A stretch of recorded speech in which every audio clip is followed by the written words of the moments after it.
Again, the Missouri law requires our Board of Education to approve of budgets before the start of the fiscal year, which would be again, July the 1st.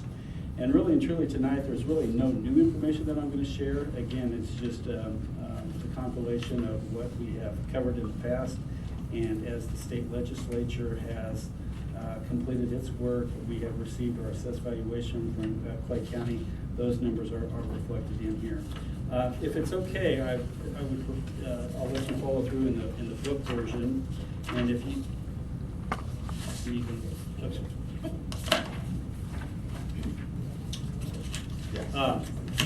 I'm going to take you to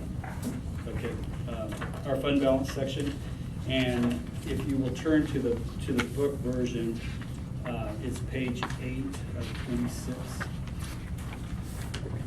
And on page 8, you'll see our estimated recap of the 2014-15 school year, broken down by both our estimated receipts and expenditures by fund. And it looks at our actual fund balance on July 1 of 2014 and what our estimated ending balance would be in June 30th of 2015. So you're all familiar as I talk about our operating funds, our debt service funds, and our capital projects funds. So we actually started the year on July the 1st with an operating fund balance of 16.31%, which is the board's goal of a 16% fund balance plus or minus 2%. So again, we met that objective at that point in time. We actually had projected our fund balance to go down as low as 14% through the budget that was approved last August.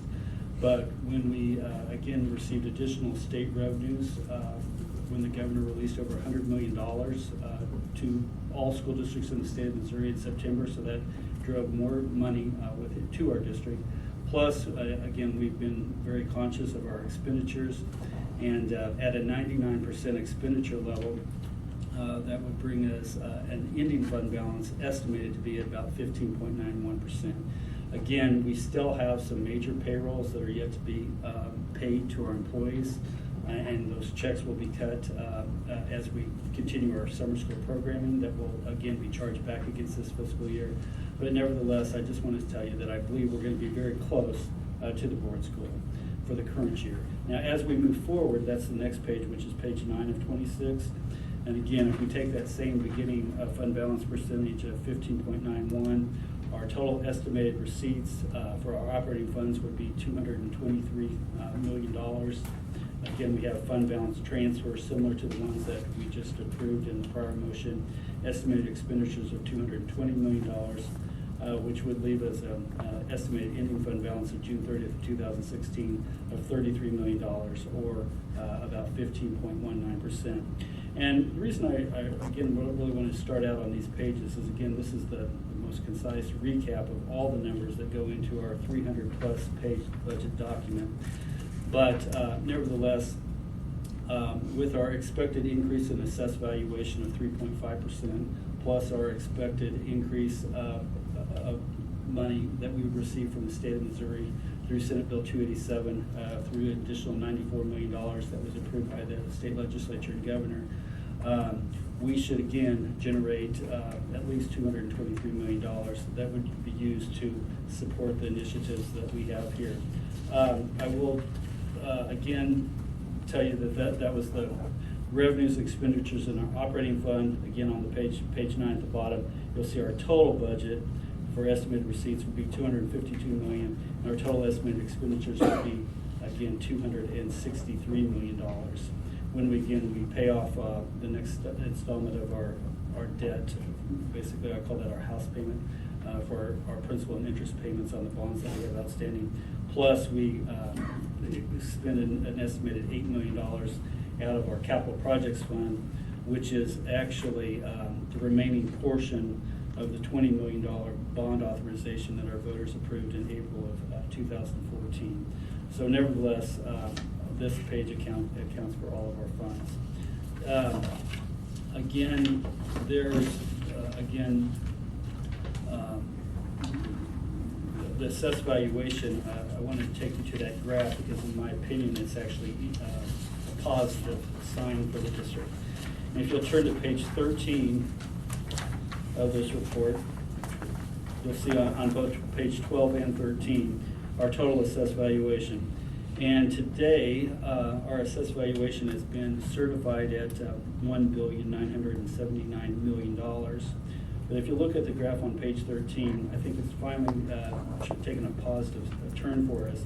You can see that, again, that's graphed out with June of 2015 being just shy of $2 billion worth of assessment. We're still at 2005 levels, but nevertheless, the dips that we started to experience in 2009, 10, 11, 12, we're slowly making up for that when we look at the 2014 and 2015 year. We still have room to grow to get us back up to the 2008 levels, but nevertheless, hopefully it's a positive turn for the school district.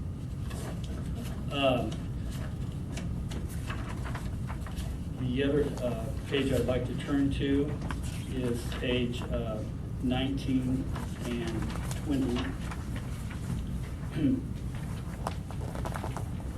And on page 19, it's really our 2015-16 tax levy as it's estimated based upon this assessed valuation.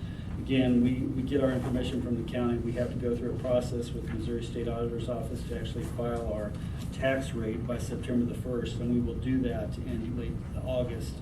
But nevertheless, when you base that upon our assessed valuation, you get our estimated current tax compilation. And so out of $2 billion of gross assessment, subtract off our TIF values of $122 million, multiply it by our estimated tax rate, we receive about $124 million worth of property tax receipts. Actually, we used this exact same calculation last year based upon the assessed valuation at that point in time, and we are now at 100% of our budget that we budgeted for current taxes of last year. So I do want to say that the county, specifically the county collector's office, has done a very good job in collecting 100% of the taxes, both current and delinquent taxes, to make up our budget that we had for the current year. So hopefully we can strive for the same thing next year, and those numbers will come forward to us. Actually, on page 20, you'll see our estimated tax rate. This has the potential to change, but the concept is a 3.5% increase in assessed valuation. When we fill out our tax rate forms, we'll look at a couple different components, but one of them will be the increase in the consumer price index, specifically of December each year. In December of 2014, it was 0.8%. So nevertheless, when we have increases of 3.5%, plus we have new construction to add into the equation also. But nevertheless, I expect some type of rollback to our tax rate ceiling before we finalize that. So our estimated calculation at this point in time is really 3.96 cents, so just nearly a 4-cent rollback. And again, we will go through that process one more time in August. But the rest of the report, again, page 21, 22, 23 is the detailed receipts. And if I could just take you to the last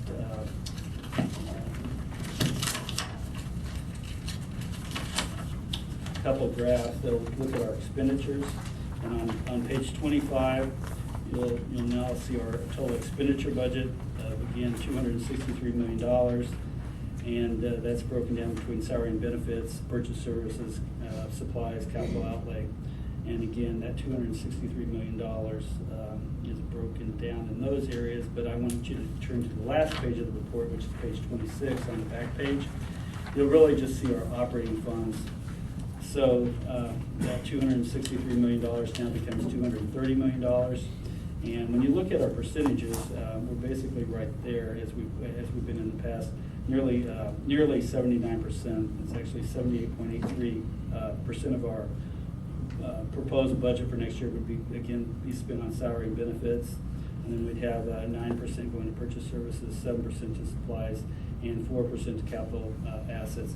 That capital assets is up just a little bit over the prior year, nearly 1%, which fluctuates our total allocation.